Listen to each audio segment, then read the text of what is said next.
new tonight, big changes could soon be on the way to the Brooklyn-Queens Expressway, but not without input from the community who live there in the area. The Department of Transportation hosting a community conversation tonight, getting feedback from neighbors on changes they'd like to see incorporated into any new plans. Now, News 12's Phil Tate was at that meeting tonight. He joins us now to tell us more. He's in Brooklyn Heights. Phil. Yeah, well, Kurt, the big focus of tonight's meeting is all on this corridor just right behind me that's been in existence since 1936. The Department of Transportation engaging community tonight, looking to expedite a long-term fix to the BQE by restoring communities along with making major improvements to this busy and bustling expressway.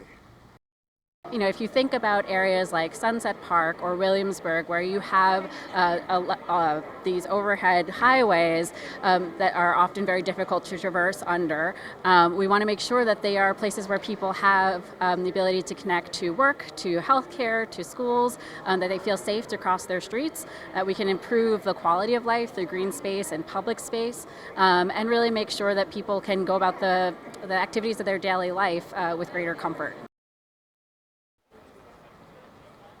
And after a pair of virtual meetings tonight, conversation is the first to take place in person. The series of discussions is aimed at neighbors to gain context about the BQE corridor vision and process, which looks to improve this specific area of the expressway, which they're calling BQE Central, along with BQE North and South. The highly trafficked road includes multiple bridge structures, including the historic triple cantilever, as well as other ramps and retaining walls along the interstate corridor. At tonight's presentation, the city aims to keep infrastructure sustainable, create equity, pursue federal grants, along with stakeholder involvement of both elected officials and community. Well, mixed feelings tonight from neighbors who say they just want to be heard.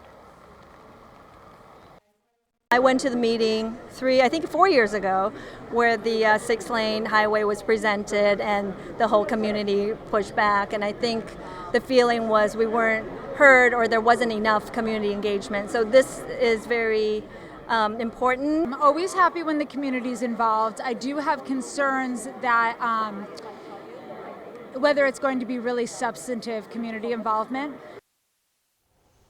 Now, Phil, you did mention this is the first in-person meeting. Are there going to be more, and when will any of these plans be implemented? Yeah, well, Kurt, there are meetings planned for BQE North along with South. Those will be happening next month. In terms of the feedback that they've been getting, they're going to do a roundup in December. They'll then do another roundup in the spring. We can also expect that there will be an environmental process that will take place. And in terms of when construction could take place, well, that's anticipated to start in 2026. Kurt? A long way to go on this very important project. Phil, thank you.